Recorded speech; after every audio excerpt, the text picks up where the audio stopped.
The brain injury problem is causing schools and leagues from Pee Wee to pro to take a closer look at head injuries, and not just in football.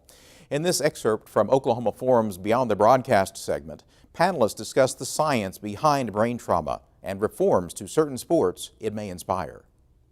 One thing that has drawn a lot of attention in the last few years when it comes to brain injuries is something called CTE. What is that? Well, CTE is a neurodegenerative disorder that takes, right now, they think it takes decades to fully develop. And it has very similar symptoms to Alzheimer's disease.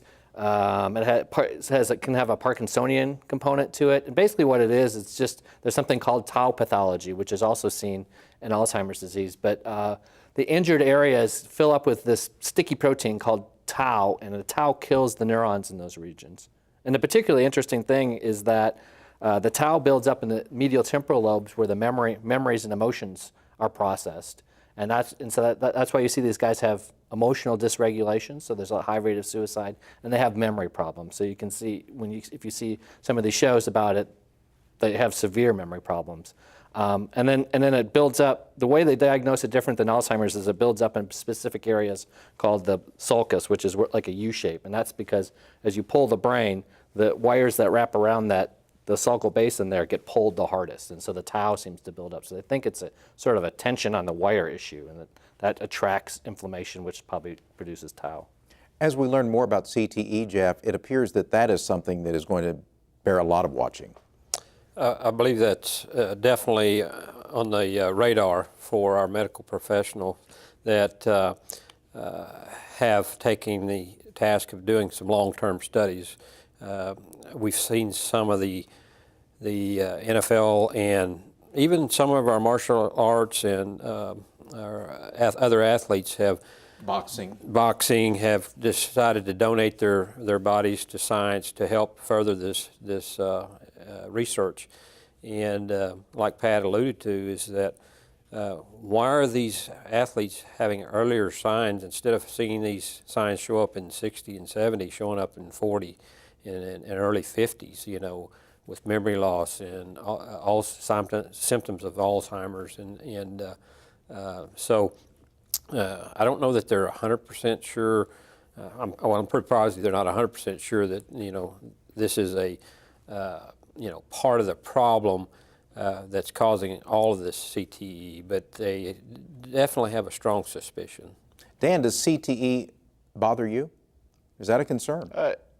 It does. At our level, I don't think we've seen it. Again, you know, right now to really see CTE, you have to, they're studying it in brains of people that are deceased. I know they're working on, the markers to try to see if it's developing, in a live subject. But when some of the films that are out there, the documentaries, they have found, CTE production or CTE in younger brains and collegiate athlete brains, and even a young man, I think 18, that was already showing some CTE in his brain. So it bothers me, but at my level, it's not that first main concern. I think one of the questions, Pat, is as we learn more about CTE, the medical community does, and as people in football learn more about it, and in sports, hockey would be another one, where this could be a major concern. As you look at the possible long-range effects, what does it do to the sport? What's the potential here for these sports, collision sports, where people are suffering this kind of damage repeatedly? Well, I think what it ends up doing is, we talked a little bit earlier that it's not just about concussions, it's also about head hits. And so what they might end up doing is deciding that, just like a pitch count, maybe there's a head hit count, so that we can monitor the numbers of hits that you have and the exposure to head hits to reduce that. Because there are CTE cases with no diagnosed concussion.